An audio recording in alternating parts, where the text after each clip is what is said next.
Good morning, everybody. How are you? Hope you are fine. So, in last lecture, we have discussed about the crystal field theory. What is the crystal field theory?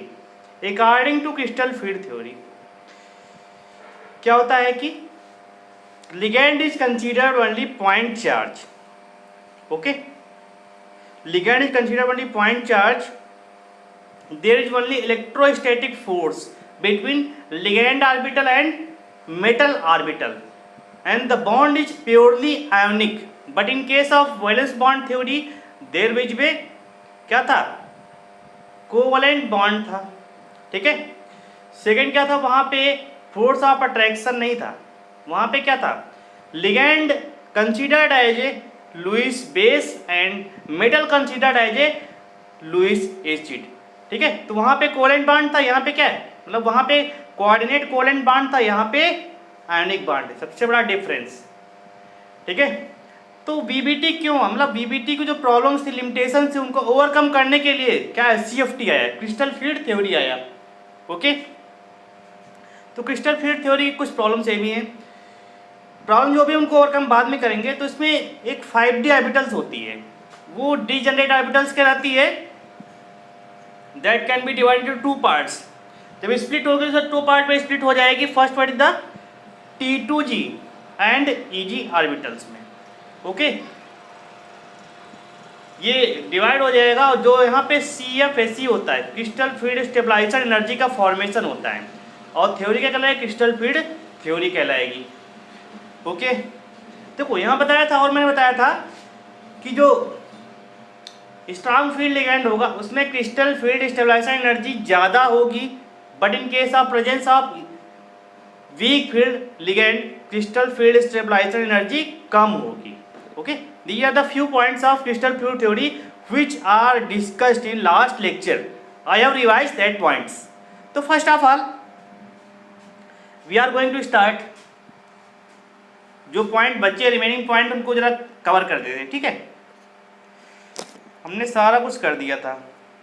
तो octahedral complex के लिए देखो, CFT for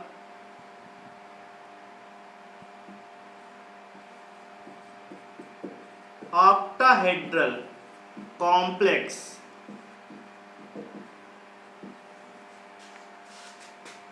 okay. बुलाती है मगर जाने का नहीं. स्टडी की बात कर रहे हैं. ठीक है. तुम लोग बड़ा,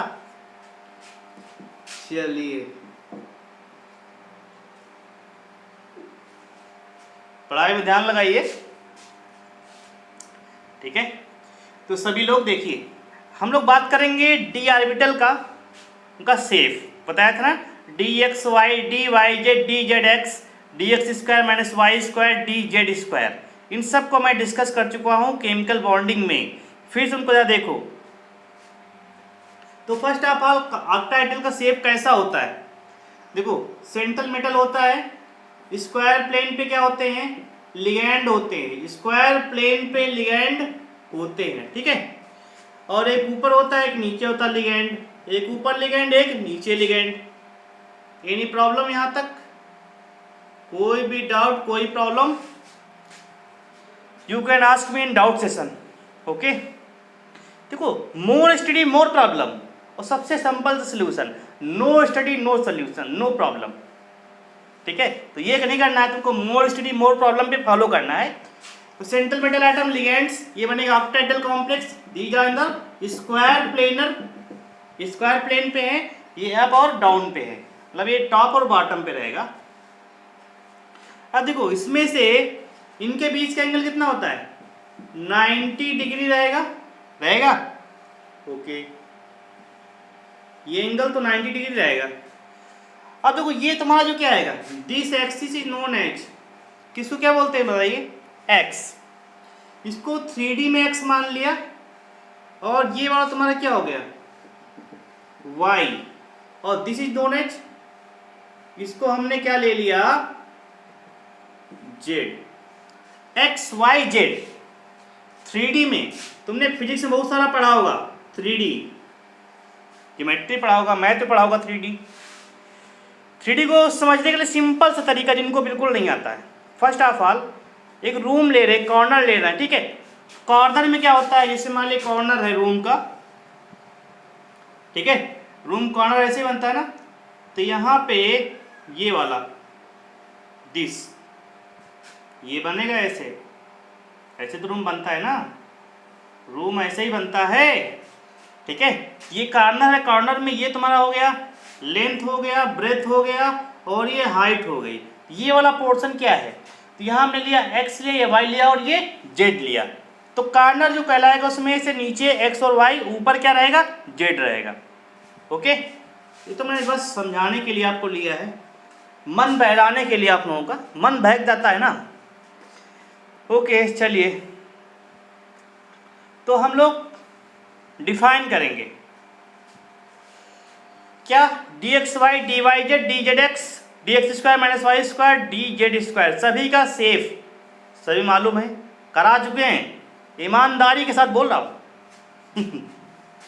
चलिए देखो, तो डी एक्स वाई कैसे बनेगा, देखो यहां पे d x y, this is known as x, this is known as y, okay. ये बनेगा x और y। अब देखो इनके बीच में जो लूप्स होते हैं ना ऑर्बिटल के, x y के बीच में होते हैं, ये लूप्स हैं। What is this, these are the loops, ठीक है। ये दोनों आपस में x y एक्सिस के बीच में होते हैं तुम्हारे, ठीक है। कैसे होते हैं, इनके बीच में होते हैं तुम्हारे। तो लिगैंड अप्रोच करेगा, तो कैसे, किधर से अप्रोच करेगा बताइए, एक्स और वाई डायरेक्शन से अप्रोच करेगा ना, तो यहां से लिगैंड अप्रोच किया, हमने इसको एक्स से आगे बढ़ा दिया, ठीक है। यहां से लिगैंड अप्रोच किया, या फिर यहां से अप्रोच करेगा,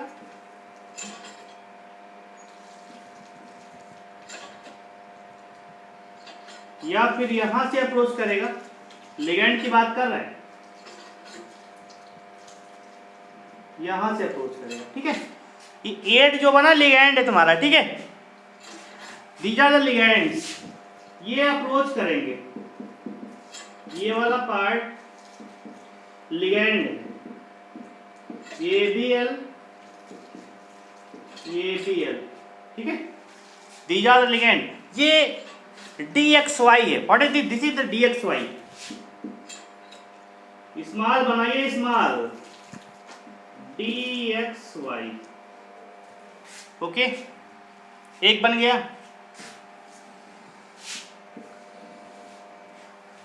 इसका हम लोग बनाना है DYZ, तो बिल्कुल सेम रहेगा, कोई चेंज नहीं आएगा। देखो यहाँ पे DYZ बनाने के लिए क्या करोगे बताइए, y इधर आ जाएगा और z इधर आ जाएगा, ठीक है, और यहाँ पे लिगैंड, यहाँ पर भी लिगैंड, यहाँ पर भी लिगैंड, ठीक है, और यहाँ पर भी लिगैंड। पॉइंट समझ में आया सभी को,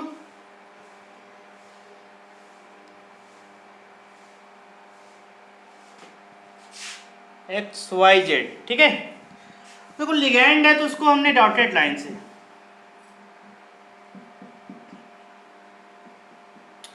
देखो Y और Z, DYZ भी तुम्हारा इसका लूप कैसे रहेगा, बिटवीन द XY एक्सिस, इसे उन्होंने लूप क्या बोलते हैं, लूप बोलते हैं इसको, X में Y और Z के बीच में रहेगा, इसको बोलते हैं DYZ, क्या बोलते हैं इसको, DYZ, क्लियर है। अगला बना लो, थोड़ा सा स्पीड बनाते हैं, ये बनेगा DXZ, X बना लो, ठीक है। यहां से तो खैर तुम्हारा लिगैंड चलेगा,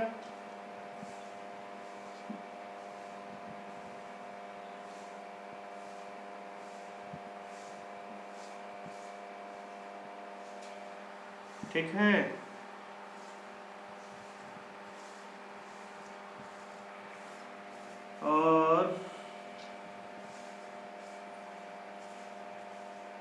what is this? This is the ligand. Okay, ये वाला पार्ट तुम्हारा क्या है? What is this? This are the ligand. ये L, ये L, ये L. ये तुम्हारा X हो गया, ये हो गया कौन सा? Z direction. और ये लूप बनेगा between the X and Z. This is known as dxz. अगला बचेगा dx square minus Y square. इसको देखो तेईस के साथ.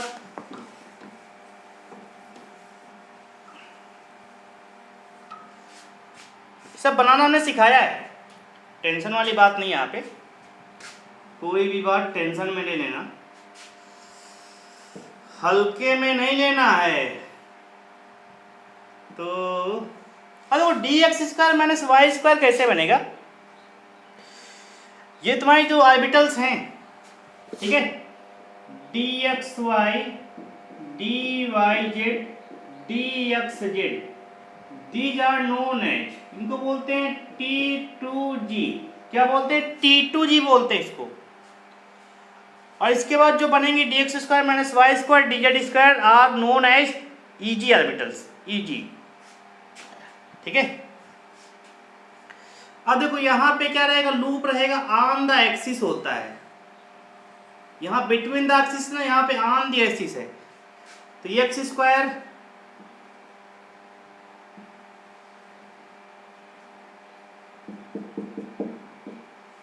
ये बनेगा.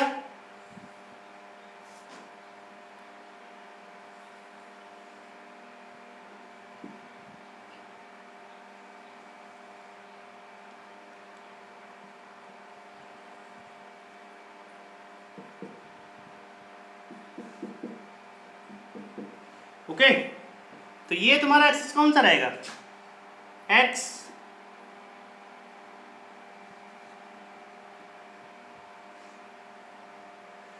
ये वाई रहेगा. ठीक है. तो ये इसको बोलते हैं d x square minus Y square. Okay, अब एक हमको रफ करना पड़ेगा, तो समझ लो. ये बना डी एक्स वाई जेड. यहाँ पे क्या होता है? एक्स वाई के बीच में इसका लूप होता है. ठीक है. जब लिगैंड अप्रोच करेगा तो क्या होगा बताइए?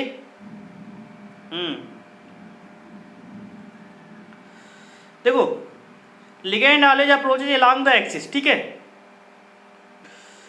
लिगैंड हमेशा अलोंग द एक्सिस अप्रोच करेगा. या तो एक्स पे आएगा, तो वाई पे आएगा, तो जेड पे आएगा. इस पॉइंट को पहले नोट कर लो. इसके बाद in this case d x Y D y d Z x case में क्या होगा?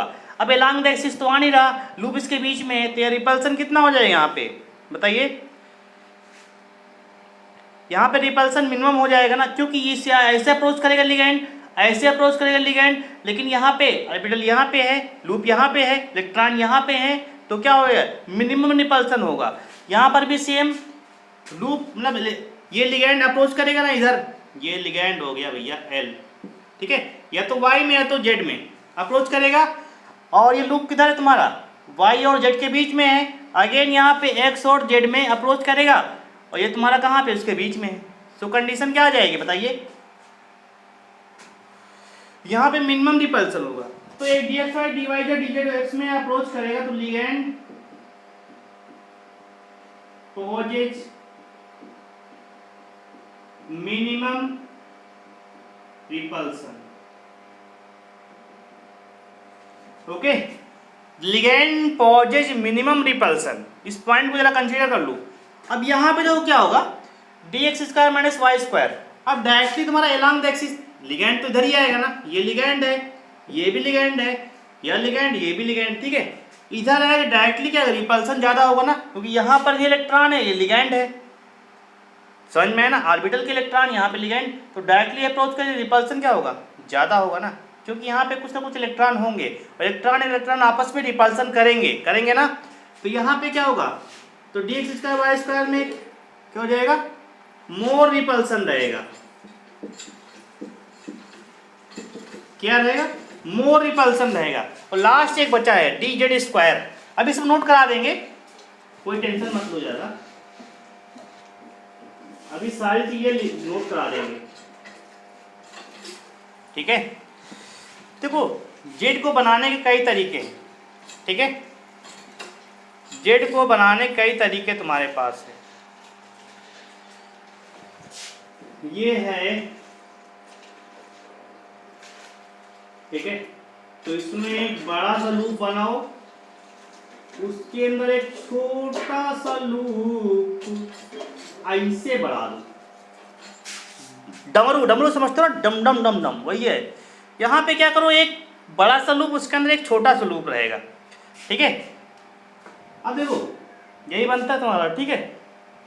इसके बाद एक तो ये शेप हो गया dz² का, या फिर एक ऐसा शेप बनता है तुम्हारा, एक बड़ा सा लूप, ठीक है, उसके बगल में ऐसे, गलत हो गया, ऐसे नहीं रहेगा,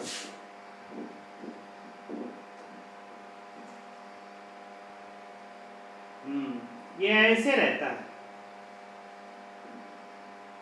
ठीक है। ये भी dz² है। There are two types of structure of dz²। जो अच्छा लगे बना लो, उसमें कौन सी है। इधर देखो लिगैंड लगा दो, इधर से लिगैंड भागता हुआ अंदर आ रहा है, ये देखो लिगैंड L, ये देखो लिगैंड भागता हुआ अंदर आ रहा है, ये लिगैंड, ठीक है, ये भी है लिगैंड, ठीक है, सब भागते हुए अंदर आ रहे हैं। अब देखो लिगैंड अलोंग द एक्सिस है ना, क्योंकि यहीं पर लूप है, लूप पे क्या इलेक्ट्रॉन रहेंगे, इलेक्ट्रॉन और लिगैंड के इलेक्ट्रॉन आपस में टक्कर करेंगे, टक्कर करेंगे, रिपल्सन होगा, भयंकर युद्ध होगा। तो क्या होगा, रिपल्सन में एनर्जी बढ़ेगी। तो यहाँ पे लिख लो कि dz² dx² y² में मोर रिपल्सन होगा, मोर रिपल्सन होगा, ठीक है। ये पॉइंट क्लियर समझ में है। तो ये मैंने सब पढ़ाया था तुम लोगों को, कब पढ़ाया था। अब देखो एक बात भूल गए, इसको बोलेंगे Eg2g, मतलब 2tg, अरे भैया T2g, और इसको बोलेंगे Eg।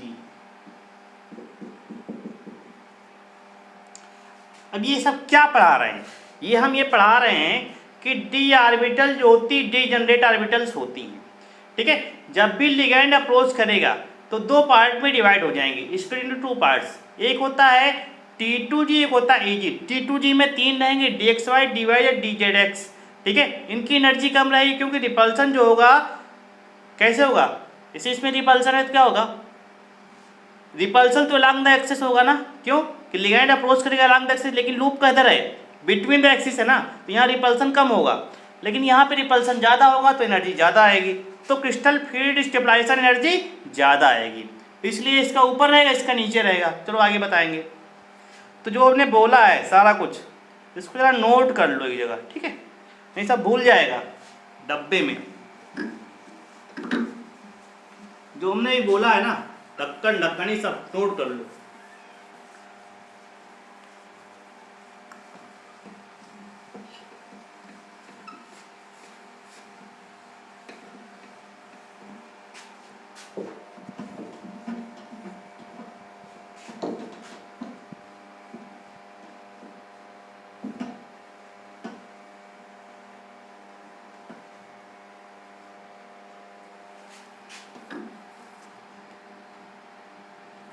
According to crystal field theory, लिखो फर्स्ट पॉइंट लिखो,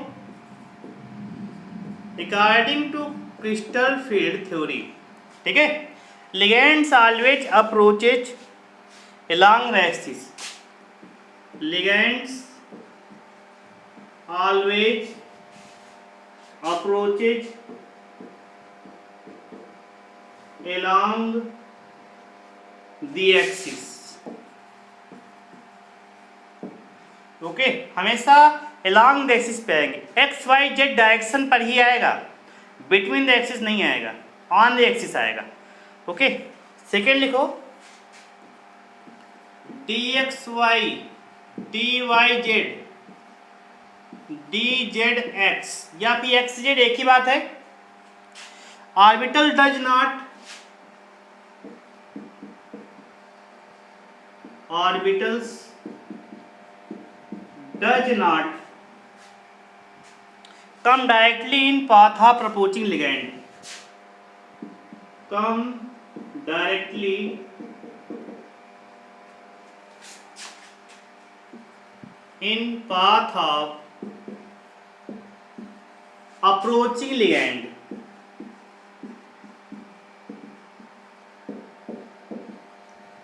ओके, यहां पे क्या रहेगा, बिटवीन द एक्सिस होता है ना लूप, किसमें, D x Y D Y या डी जेड एक्स, इसलिए डायरेक्टली नहीं आएंगी, ठीक है, बिटवीन द एक्सिस आएगा. So there is less repulsion, लिखो, so there is less repulsion. यहां पे रिपल्सन क्या हो जाएगा, मिनिमम रहेगा. But metal orbitals and ligand orbitals, repulsion between metal orbital and ligand orbitals.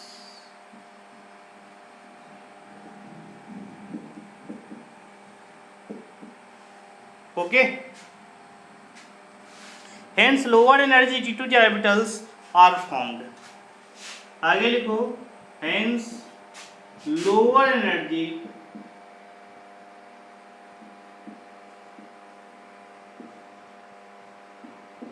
T2G are formed.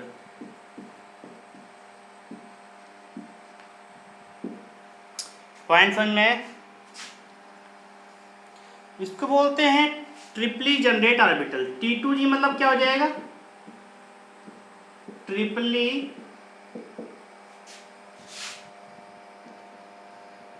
Generate orbital. Point clear है. Next point लिखते हैं.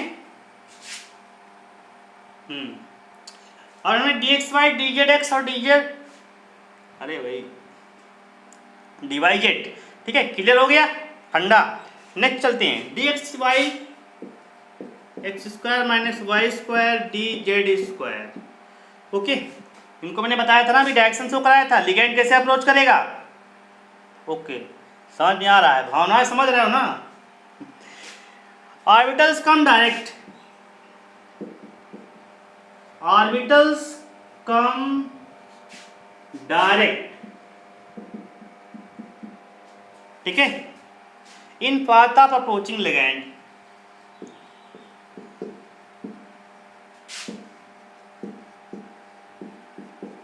इन पाथ ऑफ अप्रोचिंग लिगैंड, थोड़ा थ्योरी है, इसको समझ लोगे, समझ में आए क्रिस्टल फील्ड थ्योरी कह क्या रही है, ठीक है.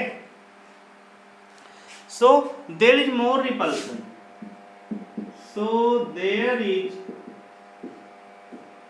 more repulsion.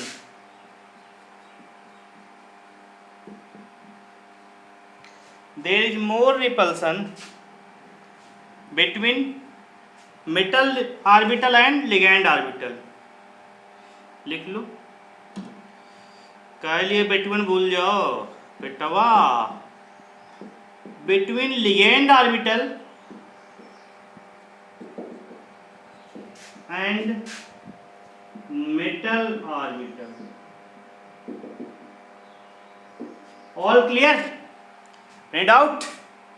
So मस्ती की पाठशाला में आगे बढ़ते हुए छोटे छोटे कदमों से यहां तक समझ में आ जाएगा. इसमें नोट कर लो, and formation of EG orbitals, ठीक है, EG orbitals, formation of EG orbitals. Point clear, सारा कुछ क्लियर होना चाहिए फर्स्ट ऑफ ऑल. ओके, इसको बोलते हैं डब्लू जनरेटेड ऑर्बिटल. डब्लू नहीं,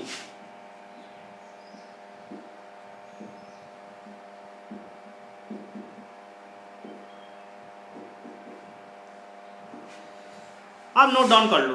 इसको बोलते डब्लू, अरे डबली जनरेटेड ऑर्बिटल, डब्लू निकल के आ रहा है, ठीक है.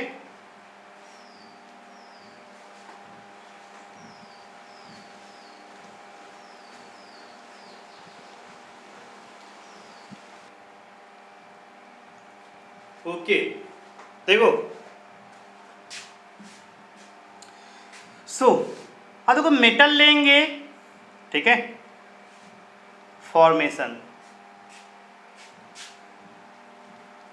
देखो मेटल है, ठीक है, अप्रोच किया तो मेटल के चारों ओर क्या रहेगा, लिगेंड, मतलब इलेक्ट्रॉन ऐसे ऐसे टहल रहे हैं, इलेक्ट्रॉन क्लाउड्स रहेगा ना, रहेगा नहीं रहेगा, इलेक्ट्रॉन क्लाउड की बात कर रहे हैं, डब्बे में बंद कर दो, नहीं भाग जाएगा, बड़ा भागू इंसान है। इसके बाद इसको मेटल, इसके बाद लिगेंड एल एल एल, ठीक है, एल, ये बनेगा। Point clear? चलिए सारा पॉइंट क्लियर है। अब इसको जरा हम लोग करते हैं, ठीक है।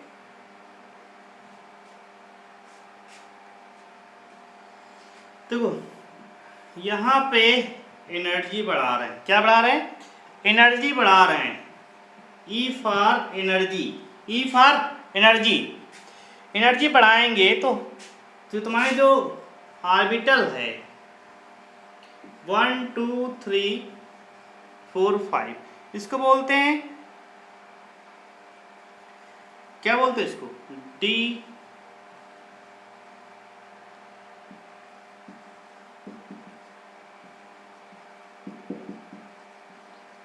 डी जनरेट ऑर्बिटल्स होती ना, तो ये वाला क्या कहलाएगा, डी एक्स वाई कहलाएगा, d y z, d x z, और ये क्या कहलाएगा, एक मिनट लो, थोड़ा बड़ा बड़ा लिख दे, है ना, नहीं तुम लोग समझ में नहीं आएगा, भावनाओं को समझते नहीं हो तुम लोग।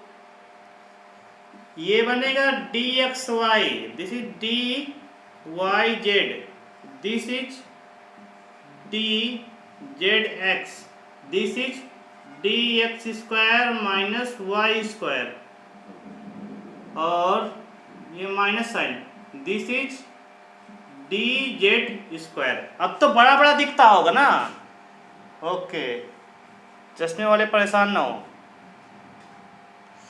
हाइपोथेटिकल सेंटर, इसको हमने क्या मान लिया, चलिए इसकी एनर्जी हमने बढ़ाया, एनर्जी कैसे बढ़ेगी, लिगैंड इसको अप्रोच करेगा ना, एनर्जी इसकी बढ़ाया तो स्प्लिट हुआ, स्प्लिट, स्प्लिट मीन्स होता है ब्रेक होना, 2 पार्ट्स में ब्रेक हुआ, ठीक है। देखो कैसे ब्रेक हुआ,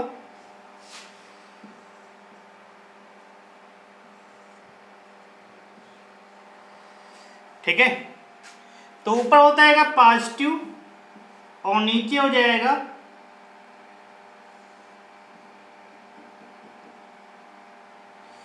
ये हो जाएगा निगेटिव, ऊपर की वैल्यू पॉजिटिव है, ये बेस लाइन है, चलिए खींच दें, बेस लाइन के ऊपर क्या रहेगा, पॉजिटिव रहेगा, नीचे क्या रहेगा, निगेटिव रहेगा, ठीक है।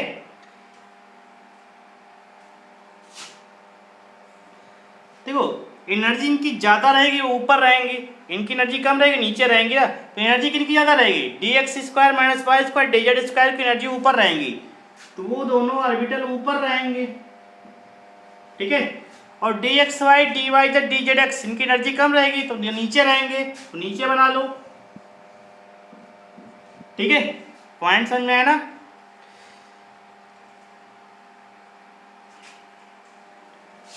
ये इसको बोलते हैं D0, इस पॉइंट को, ठीक है, या फिर 10DQ,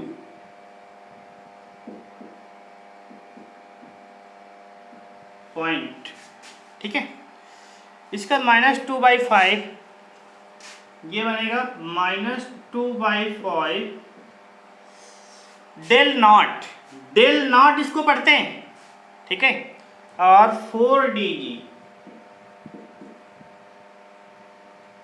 DQ, ठीक है, इसको बोलते हैं +3/5 डेल नॉट, ये वाला +3/5 डेल नॉट और 6DQ, ऑल क्लियर?